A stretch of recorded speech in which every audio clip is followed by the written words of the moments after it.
तो जैसा कि हमने लास्ट एपिसोड में देखा, यांडाओ और लियांगजी के बीच फाइट चल रही थी, जिसमें पहले तो यांडाओ कमजोर पड़ रहा था, लेकिन आखिर में वो लियांगजी को अपने एक इल्यूजन में ट्रैप कर लेता है। अब आगे एपिसोड की स्टार्टिंग में हम देखते हैं कि लियांगजी यांडाओ पर अटैक करता है, लेकिन यांडाओ लियांगजी की बॉडी के आर पार हो जाता है और तभी यांडाओ हंसते हुए लियांगजी को बताता है कि यहाँ पर तुम्हारी स्ट्रेंथ किसी काम नहीं आएगी, तुम्हारा कोई भी हमला मुझे हर्ट नहीं कर सकता, लेकिन मेरे पास तुम्हारे लिए एक तोहफा है। और तभी यांडाओ अपने एक अजीब से क्रीचर को समवन करता है। वो लियांगजी को बताता है कि भले ही ये 28 स्टार फॉर्मेशन का बीस्ट नहीं है, लेकिन तुम इसे कमजोर समझने की गलती बिल्कुल मत करना, और वैसे भी तुम यहाँ अपने पावर्स का इस्तेमाल नहीं कर सकते, यहाँ केवल ब्लड लाइन काम करती है, इसलिए मैं तुम्हें ये आखिरी मौका दे रहा हूँ, तुम मुझे अपने मास्टर के रूप में एक्सेप्ट कर लो तो शायद मैं तुम्हारी जान बख्श दूंगा। तो लियांगजी बोलता है कि शायद तुमने अभी तक मुझे पहचाना नहीं। यांडाओ अपने बीस्ट से लियांगजी पर अटैक करता है, तो लियांगजी भी अपने ट्रू ड्रैगन ब्लड लाइन का इस्तेमाल करता है। तो लियांगजी का गोल्डन ड्रैगन यांडाओ के बीस्ट को बहुत बुरी तरह इंजर्ड कर देता है, लेकिन फिर भी वो बीस्ट काफी ज्यादा स्ट्रॉन्ग होता है, वो लियांगजी की इस अटैक को झेल जाता है।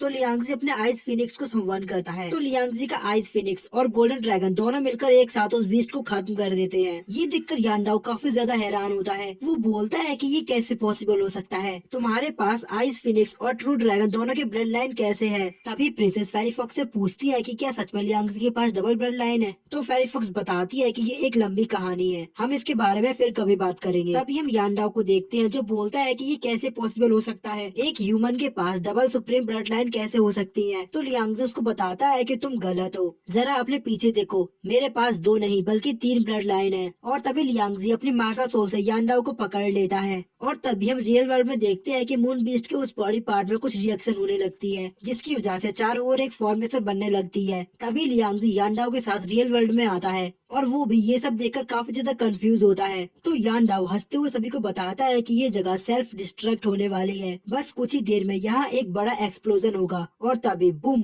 पूरा गॉब्लिन किंगडम खाक में मिल जाएगा। लेकिन अगर तुम मेरे सामने झुक जाते हो और मुझसे माफी मांगते हो तो मैं इसे रोक सकता हूँ। तो लियांगजी बोलता है कि नहीं, हमें इसकी कोई जरूरत नहीं है, बल्कि अगर तुम चाहो तो तुम इस टेम्पल में ही रह सकते हो। इसके बाद लियांगजी अपने सभी दोस्तों को टेलीपोर्ट करके टेम्पल से बाहर ले जाता है, और तभी वो टर्टल किंग को समवन करता है। टर्टल किंग उस टेम्पल को अपने मुंह के अंदर ले लेता है, और जब ब्लास्ट होता है तो पूरा गॉब्लिन किंगडम उससे बच जाता है, और टेम्पल से निकलने वाली एनर्जी टर्टल किंग लियांगजी को दे देता है। लियांगजी उस एनर्जी को अपने स्टोरेज रिंग के अंदर सेव कर लेता है, और तभी वो लोग बात करते हैं कि अब हम लोग जीत चुके हैं, अब सब कुछ नॉर्मल है। वो लोग वहाँ से वापस जाने की तैयारी कर रहे थे कि तभी हम देखते हैं कि प्रिंसेस को कुछ होने लगता है। किसी का भी ध्यान प्रिंसेस पर नहीं जाता, और तभी प्रिंसेस पीछे से लियांगजी पर अटैक कर देती है, लेकिन लियांगजी पहले से ही अलर्ट था, इसीलिए वो अपनी शील्ड का इस्तेमाल करता है और बच जाता है। सभी लोग प्रिंसेस से बोलते हैं कि आप ये क्या कर रही हैं, और तभी लियांगजी उसके हाथ से खंजर छीन लेता है। लियांगजी बोलता है कि मुझे यकीन नहीं होता, तुमने हमें धोखा दिया, लेकिन मुझे इस बात का पहले से ही अंदाजा था कि तुम्हारी बॉडी के अंदर मून बीस्ट की सोल है।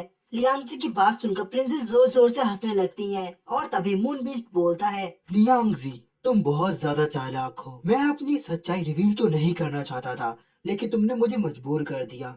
अब तुमको जब सब पता चल ही चुका है, तो मैं तुम्हें एक और बात बताता हूँ। मैं तुम्हारी सोल को तुम्हारी बॉडी से अलग कर दूंगा। उसके बाद तुम्हारी बॉडी पर मेरा कब्जा होगा। प्रिंसेस की बात सुनकर लियांगजी के सभी दोस्त प्रिंसेस को पकड़ने की कोशिश करते हैं, लेकिन वो उन सबसे बचकर हवा में चली जाती हैं, जिसके बाद वो मून बीस्ट के सोल को संवन करती हैं। और तभी हमें पता चलता है कि मून बीस्ट ने मरने से पहले अपनी सोल को प्रिंसेस के बॉडी में डाल दिया था, जिसकी वजह से अब प्रिंसेस मून बीस्ट की गुलाम है। प्रिंसेस बोलती है कि तुम बहुत ही खुश नसीब हो जो मास्टर ने तुम्हारी बॉडी को अपनी सोल के लिए चुना है। तुम्हें मास्टर के सामने झुककर माफी मांगनी चाहिए और खुद को उनके हवाले कर देना चाहिए। और तभी मून बीस्ट एक दहाड़ लगाता है, और इसी के साथ हमारा आज का ये एपिसोड यही खत्म हो जाता है। तो गाइस, इसका नेक्स्ट एपिसोड काफी ज्यादा इंटरेस्टिंग होने वाला है, जो कि आपको कल नहीं मिल सकता।